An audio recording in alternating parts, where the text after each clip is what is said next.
Bapak,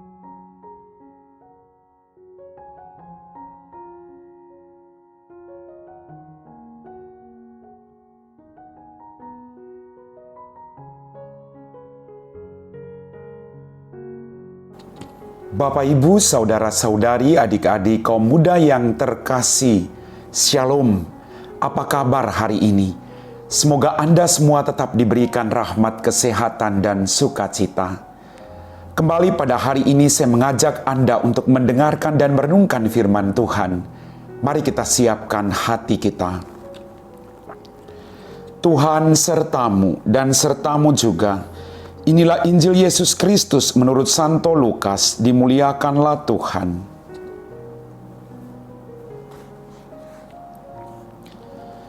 Sekali peristiwa, Yesus berkata kepada murid-muridnya, "Siapa saja yang setia dalam hal-hal kecil, ia setia juga dalam hal-hal yang besar. Dan siapa saja yang tidak benar dalam hal-hal kecil, ia tidak benar juga dalam hal-hal besar. Jadi, jika kamu tidak setia dalam hal mamon yang tidak jujur, siapakah yang akan mempercayakan kepadamu harta yang sesungguhnya? Jika kamu tidak setia mengenai harta orang lain, siapakah yang akan memberikan hartamu sendiri kepadamu? Seorang hamba tidak dapat mengabdi kepada dua tuan, karena jika demikian, ia akan membenci yang seorang dan mengasihi yang lain.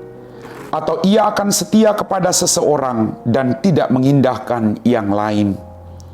Kamu tidak dapat mengabdi kepada Allah dan kepada Mamon." Demikianlah sabda Tuhan. Bapak, Ibu, saudara-saudari, adik-adik kaum muda yang terkasih, dalam bacaan Injil pada hari ini kita belajar tentang kesetiaan, terutama kesetiaan kita dalam mengabdi Allah. Kesetiaan kepada Allah dapat kita wujudkan dalam kesetiaan kepada orang-orang yang ada di sekitar kita. Saya ambil contoh, kesetiaan suami terhadap istri atau istri terhadap suami. Ini merupakan hal yang sangat penting ketika kita berhadapan dengan tawaran-tawaran duniawi yang semakin canggih. Kadang dunia semakin canggih, membuat makna kesetiaan itu menjadi pudar. Bapak, Ibu, saudara-saudariku yang terkasih, perkembangan alat komunikasi yang semakin canggih merupakan salah satu tantangan terbesar dalam hidup kita. Banyak terjadi perselingkuhan. Orang tidak setia pada pasangan hidupnya.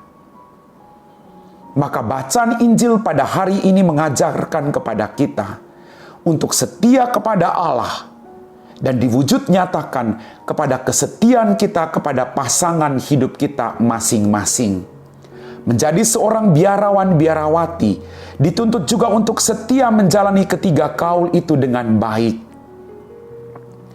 Menjalani hidup pernikahan, Anda juga dituntut untuk tetap setia pada pasangan hidupmu, apapun bentuk tantangannya, apapun tawaran yang sedang Anda hadapi. Mari kita belajar untuk tetap setia. Kita tidak bisa setia kepada ketiga kaul kalau kita masih punya janji-janji dengan orang-orang di luar. Kita harus fokus tetap setia pada ketiga kaul kita sebagai seorang biarawan.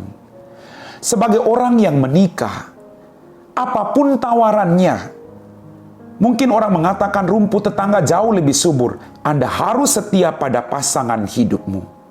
Ketika Anda tergoda untuk melakukan perselingkuhan dalam hidupmu, ingat akan sumpah yang kau ucapkan di hadapan Allah, di hadapan umat beriman. Engkau mau setia pada pasangan hidupmu, baik dalam kegembiraan maupun dalam penderitaan, di waktu sehat maupun sakit.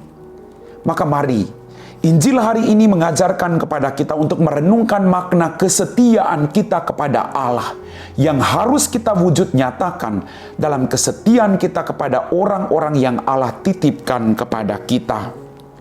Bapak, Ibu, saudara-saudari, adik-adik kaum muda yang terkasih, belajar untuk mengabdi hanya kepada Allah Mengabdi kepada Allah merupakan panggilan dasar hidup orang beriman. Mengabdi kepada Allah berarti siap untuk melakukan kehendak-Nya dan menjauhi larangan-larangan yang Ia perintahkan kepada kita semua. Mari kita mohon rahmat dari Tuhan setiap hari, agar kita menjadi pribadi-pribadi yang setia kepada Allah, kepada mereka yang Allah titipkan kepada kita. Mari kita berjuang, Bapak Ibu. Semuanya tidak mudah, tapi kita mohon rahmat dari Allah, maka Dia akan mendampingi kita. Tuhan, berikan kami rahmat kesetiaan terhadap pasangan hidup kami, terhadap kaul-kaul yang kami ucapkan, agar kelak kami dapat mempertanggungjawabkan itu kepadamu. Amin. Bapak, Ibu, saudara-saudari, adik-adik kaum muda yang terkasih, kita semua telah diteguhkan oleh firman Tuhan. Mari kita siapkan hati kita untuk berdoa. Dalam nama Bapa dan Putra dan Roh Kudus. Amin. Ya Tuhan Allah Bapa kami dalam kerajaan surga, terima kasih untuk rahmat kehidupan berkat berlimpah yang masih Engkau berikan kepada kami. Ampuni dosa dan kesalahan kami. Tuhan, berikanlah kami rahmat kesetiaan, seperti Engkau setia menjaga kami, melindungi kami. Berikanlah kami rahmat yang kami butuhkan, agar apapun yang kami lakukan, semuanya untuk kemuliaan nama-Mu. Berkatilah suami istri di mana saja mereka berada. Semoga mereka juga tetap setia pada pasangan hidup mereka. Berkatilah para biarawan-biarawati, agar mereka juga tetap setia pada ketiga kaul yang mereka ucapkan. Berikan kami semua rahmat kesetiaan. Kami puji Engkau Bapa, kini dan sepanjang segala masa. Amin. Tuhan sertamu dan sertamu juga. Semoga kita sekalian diberkati oleh Allah yang Maha Kuasa, Bapa dan Putra dan Roh Kudus. Amin.